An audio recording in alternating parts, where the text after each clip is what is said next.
আসসালামু আলাইকুম। তো দেখেন বর্তমানে ইলিশ মাছের এমন পর্যায়ে গেছে যে মধ্যবিত্ত বা নিম্নবিত্তর খাওয়ার সামর্থ্যের বাহিরে। তো আজকে সরাসরি যেখানে জাল্লারা কিংবা মাছ ধরি আসে ওইখানে চলে গেলাম। তো এই কয়টা ইলিশ মাছ দেখছেন, এটা টোটাল 1400 টাকা দিয়ে কিনে হয়েছে। তো অনেকে দেখি বলে ভালো হয়েছে, কিন্তু মাছ হবে এখানে 3 থেকে 4 কেজি। তো দেখেন, যারা বা চট্টগ্রামের আশেপাশে আছেন, আপনারা চট্টগ্রাম আকমালির ঘাট, কাঠগোজ জাইলাপাড়া ঘাট কিংবা অলঙ্কারের ঘাট, ফিশারি ঘাট ওসবগুলোতে সরাসরি চলে যাবেন। এরকম ছোট ছোট ফুটটা ফুটলা কিনলে আপনারা সস্তা বা সহজে এরকম প্রকৃত ইলিশ মাছের স্বাদ নিতে পারবেন।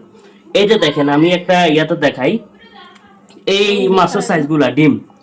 তো এগুলা ডিম আছে, এগুলা বাজারে যদি কিনতে যেতাম ওই তো 1200 টাকা করে কেজি, কেজি বলতে 1200 টাকা করে।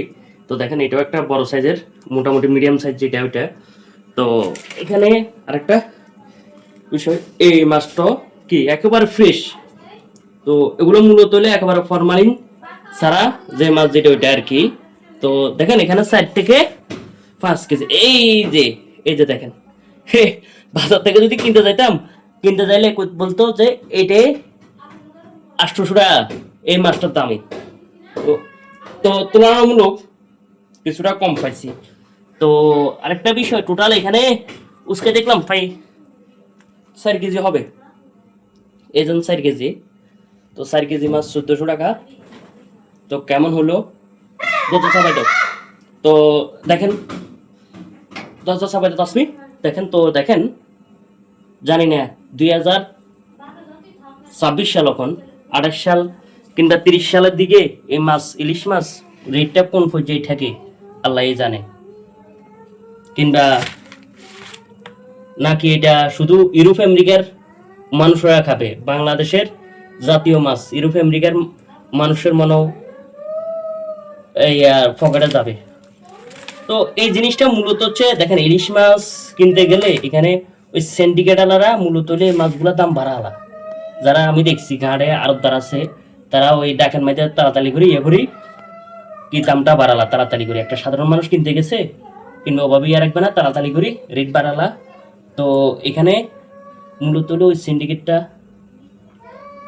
এটা যেন না থাকে সেটা সবচেয়ে বেটার হবে সিন্ডিকেটের প্রতি। কারণ আগে বাংলাদেশের এই মাছ ইউরোপ আমেরিকা কিংবা মিডল ইস্ট থেকে আরব কান্ট্রিতে চলে যায়।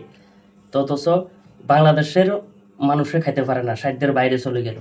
এখন পুরোপুরি বলবো, এই ইলিশ মাছটা পুরোপুরি বাংলাদেশের সাধারণ মানুষের সাধ্যের বাইরে চলে গেছে পুরোপুরি। হ্যাঁ, এগুলা তো নন গ্রেডের মাছ, যেগুলা যে পুরোপুরি গ্রেডের মাছ। এই যে দেখেন, এই সমস্ত মাছও যদি 1200-1300 টাকা যদি কেজি বলে, তো ওগুলা কই যাইব মানুষ জানি না। তো মাছও কি আপনার পেট্রোল কিনবে, ডলার খাই কিনা সেটাও সন্দেহ। যে ডলারের দাম বাড়ছে, ইলিশ মাছের দামও বাড়িয়ে দিব।